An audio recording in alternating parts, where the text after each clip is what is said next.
Deus, nos colocamos agora, Pai, diante da Tua presença. Que realmente, Senhor, o Teu Espírito, o Teu poder seja sobre as nossas vidas, Pai. Possamos estar engrandecendo o Teu nome, enchendo, Senhor, as nossas vidas com mais e mais, Senhor, o Teu poder. A palavra, Senhor, possa ser ministrada a nós, Pai, e traga, Senhor, edificação a nós. E a todos aqueles que estão ouvindo, Senhor, também possam ser edificados, Pai. Realmente o Teu poder, Senhor, e a Tua presença, Senhor, seja manifesta, Senhor, em nosso meio, Pai. Para que o Teu nome, Senhor, seja glorificado, Senhor, a cada momento, Pai. É isso que agradecemos, Pai, e colocamos diante de Ti, Senhor, no nome de Jesus. Amém.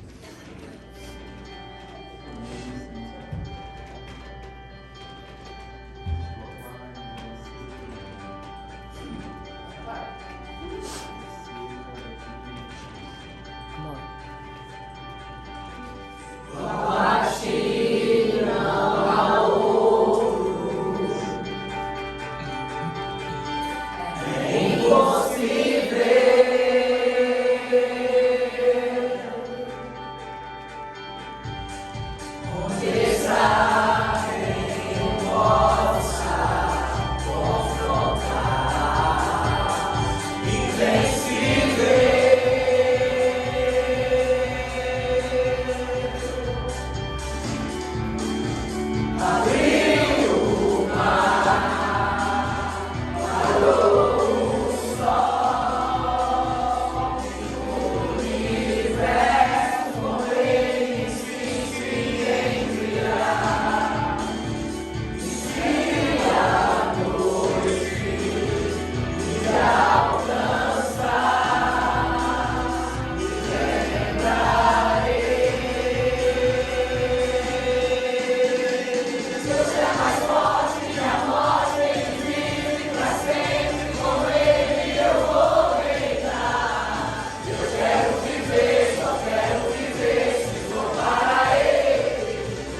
Pai Todo-Poderoso, nós te damos graças pelo teu imenso amor.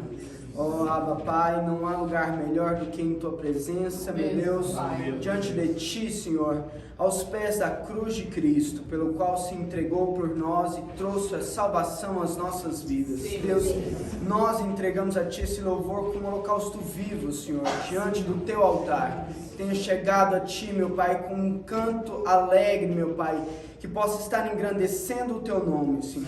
Pai amado, esteja, meu Pai, comigo na Tua palavra, Senhor. Direita, meu Pai, aqui para que possamos estar, Senhor, entendendo, Senhor, absorvendo segundo a Tua vontade e o Teu querer, Senhor. Enche os nossos corações com a Tua palavra, traga entendimento, meu Pai, e a Tua glória venha sobre cada um de nós neste momento, no nome poderoso de Jesus. Amém.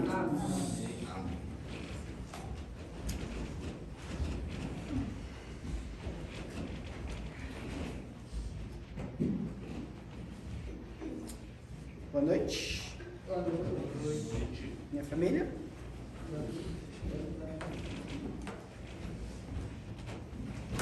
Boa noite.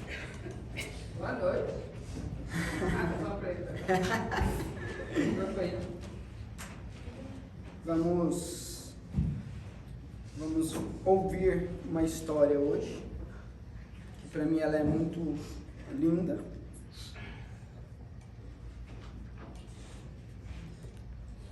Então, se eu chorar, vocês não se estranham, não. João, capítulo 9.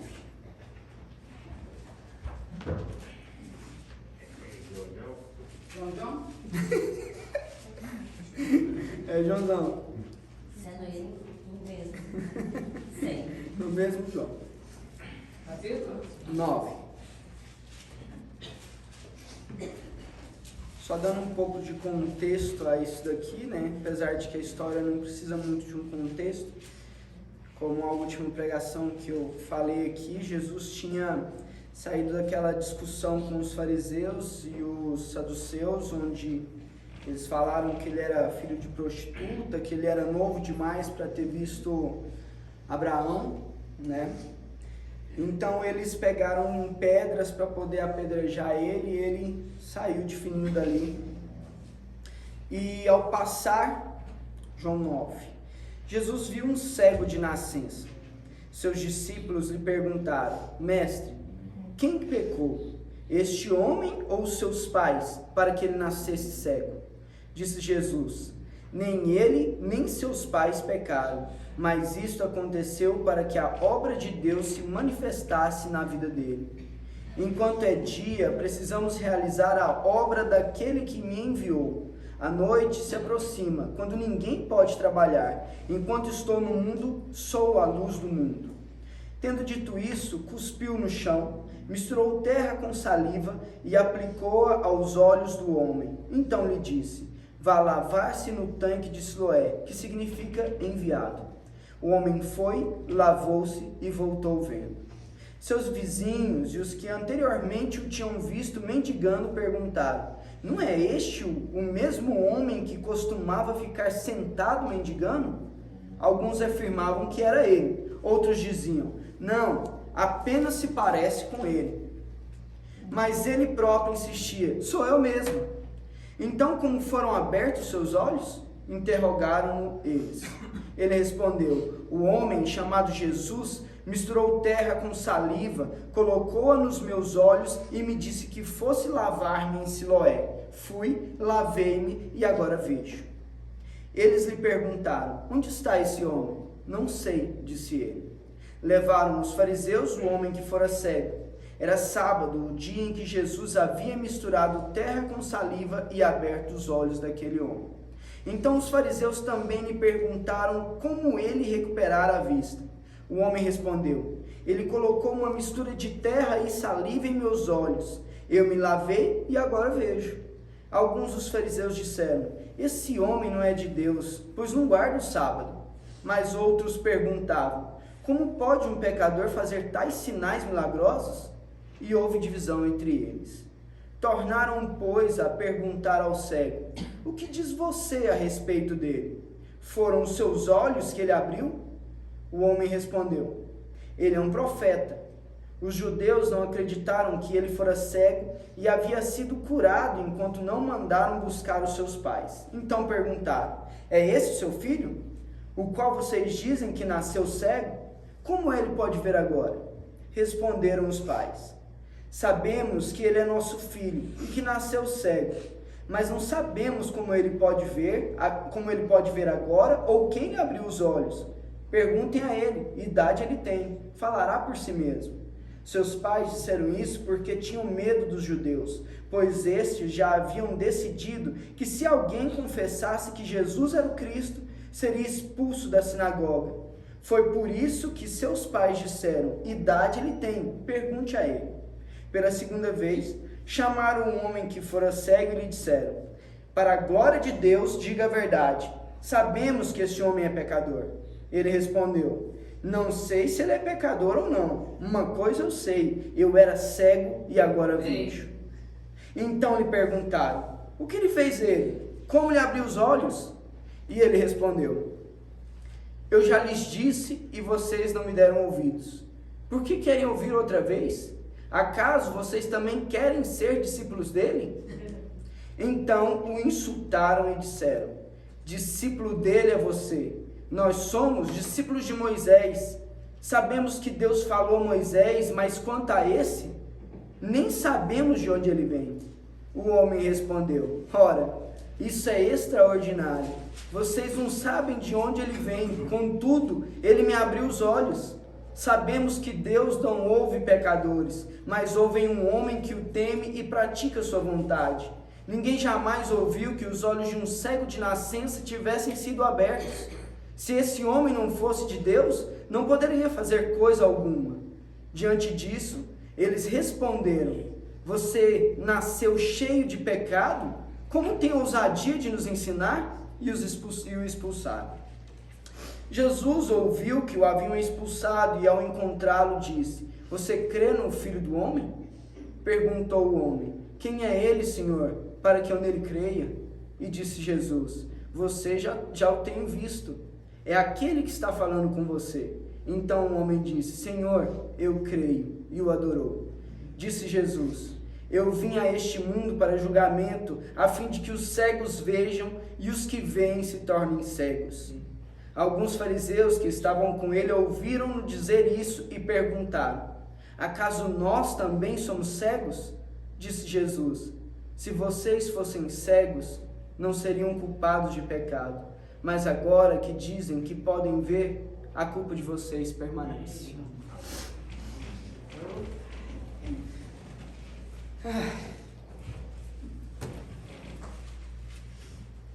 Aqui existem 3 personagens: Jesus, o cego e os fariseus. Nós, por muito tempo, na verdade, como esse cego, nós nascemos cegos. Nós nascemos cegos e um dia a gente teve a oportunidade de conhecer a Jesus. A gente teve a oportunidade de não se importar que ele cuspisse no chão e passasse no nosso rosto. Mesmo que a princípio pudesse ser estranho, nós não nos importamos com isso.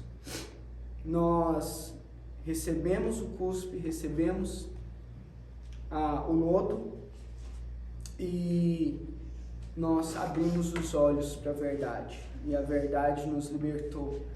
Esse é Jesus, o caminho, a verdade e a vida. Nós realmente devemos ser como esse cego, que aqui de todo o coração se entregou àquele que o curou. E também devemos ser como Jesus, que logo depois de curar, não esperou que ele voltasse para ter a glória da cura que ele mesmo fez.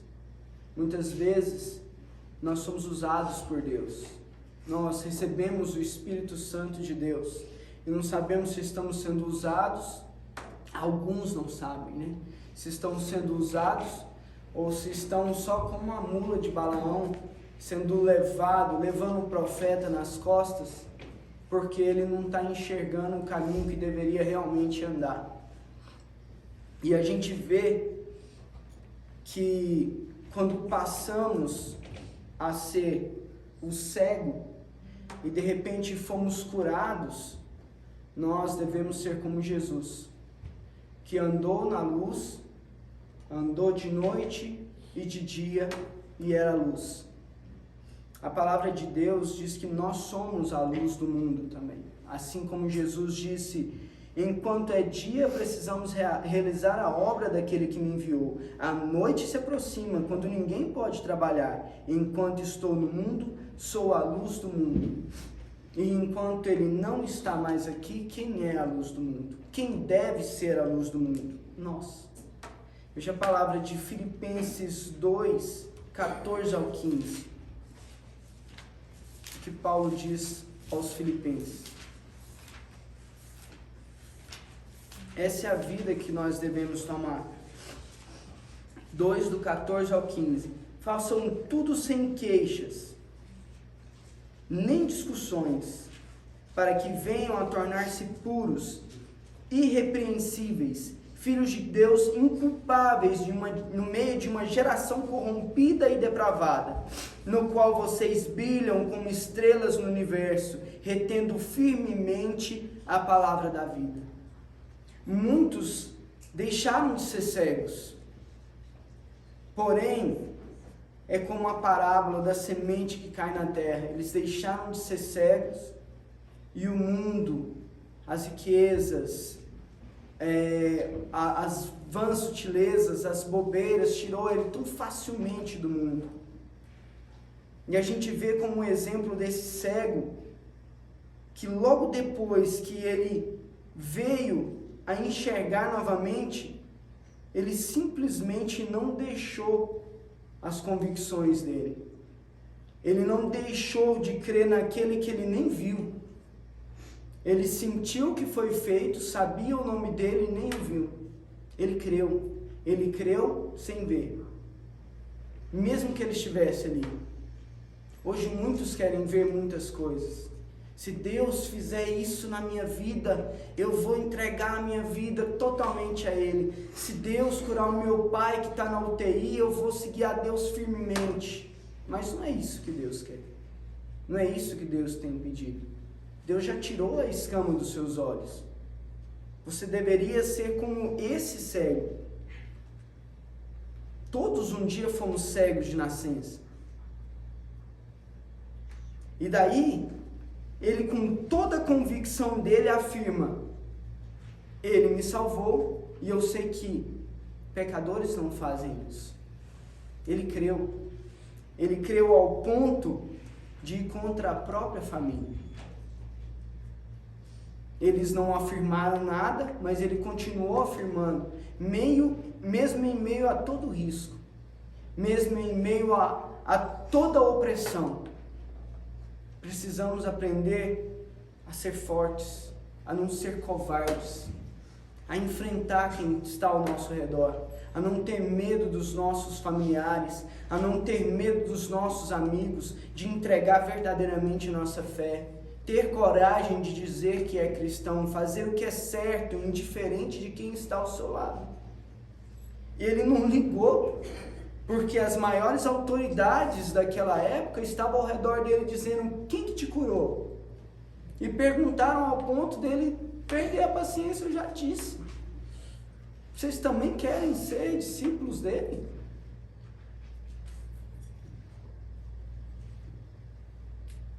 E ele disse, ele só misturou terra em meus olhos.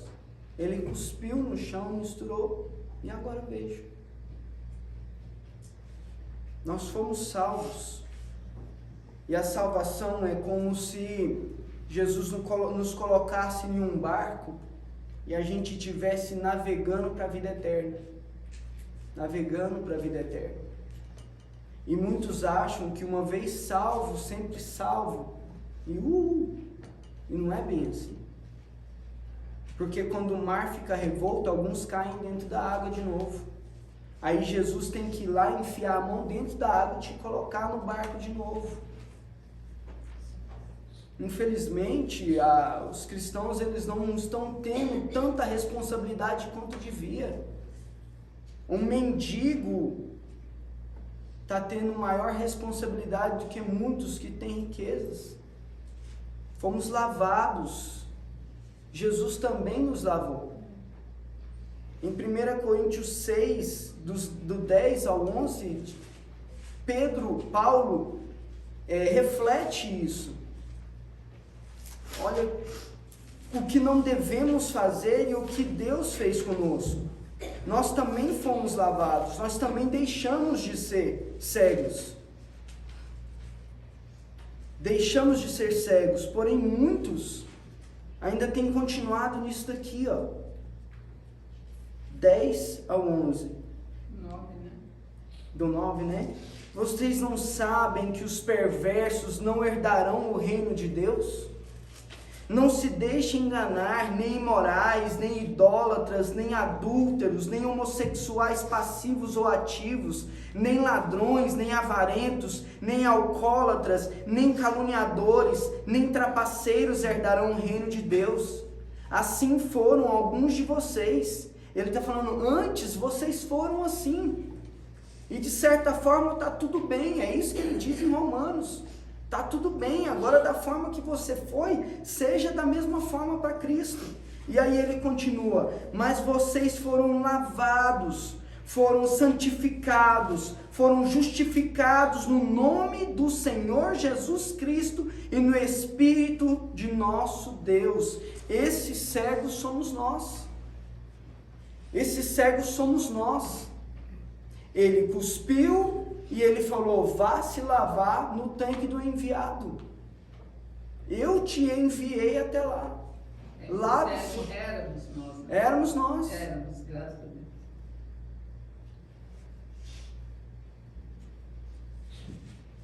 E todos preocupados. Ele não guarda o sábado. Às vezes você está numa igreja e os seus olhos foram abertos para a palavra. E daí ele fala assim, ele usa short. Meu Deus, ele tem tatuagem. Ai meu Deus, o irmão usa 2 brincos na orelha. E muitos não estão percebendo o quanto isso é pequeno.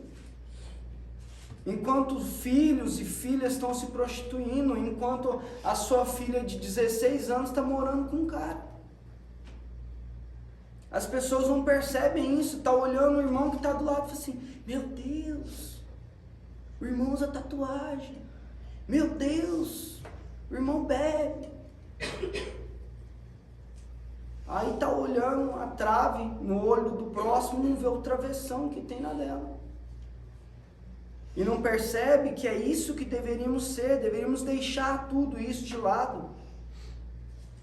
E botar nossa convicção, fazer dentro de nós, para que pudéssemos ser algo novo, ser corajoso, ter o poder de Deus a partir do momento da cura, e não ficar caindo do barco esperando que Jesus nos traga de novo.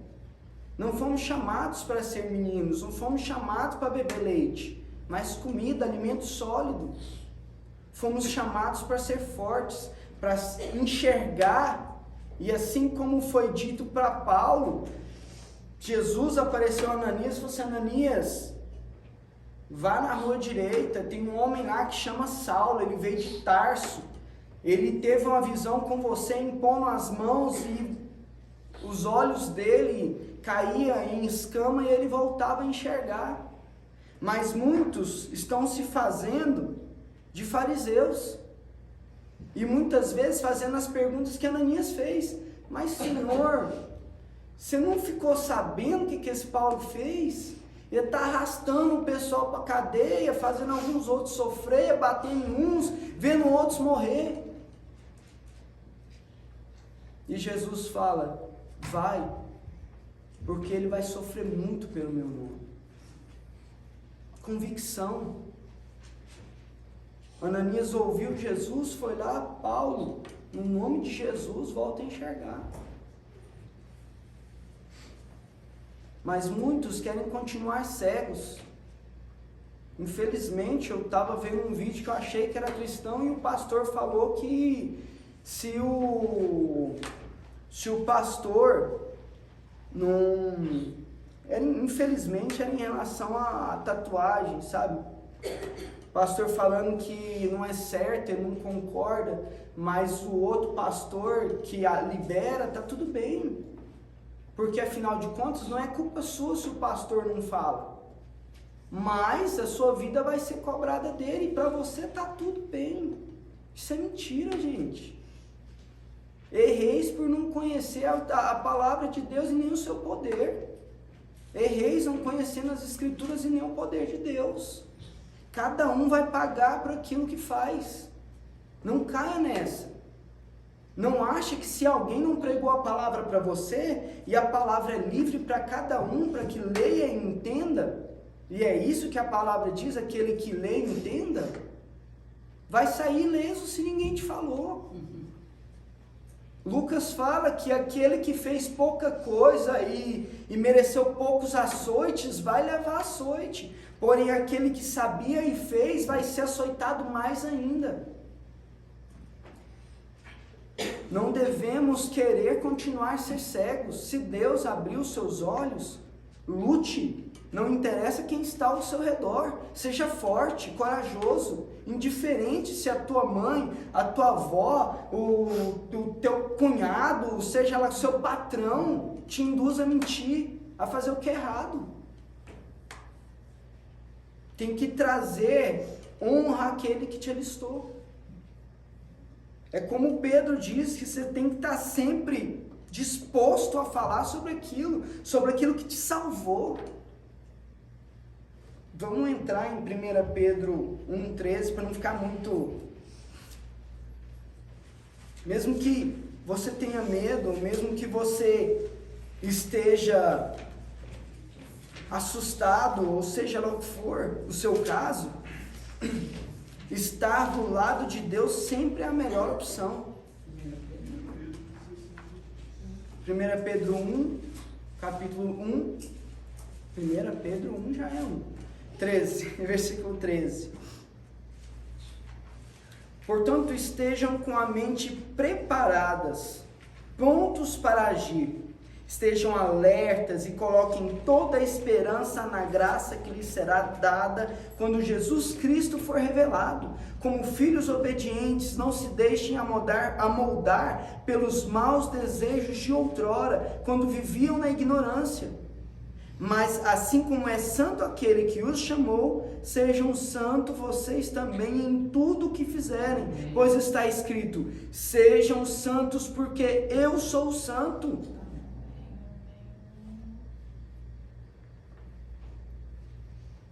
Devemos ser santos indiferente da situação, mesmo que todos ao seu redor estejam com medo. Deus disse que a gente não devia temer ninguém, que quando chegasse a hora o Espírito Santo falaria por nós. Creia. Mas o dia de crer é hoje, não amanhã. Amanhã eu vou começar. Amanhã não existe. Quando chegar amanhã vai ser hoje. Você não pode, como se diz, tem uma palavra que eu ouvi o pastor Cláudio Duarte falar que eu achei muito interessante. Ele disse o seguinte: existem 2 dias nessa vida que não podemos fazer nada, ontem e amanhã. O ontem já passou e o amanhã não existe. Ninguém faz nada amanhã, porque quando chegar amanhã já é hoje. Então você diz: eu vou começar hoje, começarei a orar hoje, começarei a fazer isso e aquilo hoje. Veja o que diz em Hebreus 3, 12 ao 14. Cuidado, irmãos, para que nenhum de vocês tenha um coração perverso e incrédulo que se afaste do Deus vivo. Ao contrário, encorajem uns aos outros todos os dias durante o tempo que se chama hoje, de modo que nenhum de vocês seja endurecido pelo engano do pecado, pois passamos a ser participantes de Cristo, desde que de fato nos apeguemos até o fim à confiança que tivemos no princípio. É exatamente o que Pedro diz. Hoje é o dia. Hoje é o dia de começar. Hoje é o dia de confessar os pecados. Hoje é o dia de colocar a sua vida na mão daqueles que te deixou, fez você deixar de ser cego. De ser corajoso. De confrontar quem precisa ser confrontado. De calar quando é necessário calar.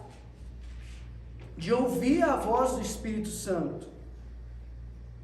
Em Mateus 6,34 diz: portanto, não se preocupem com amanhã, pois o amanhã trará as suas próprias preocupações. Basta cada dia o seu próprio mal.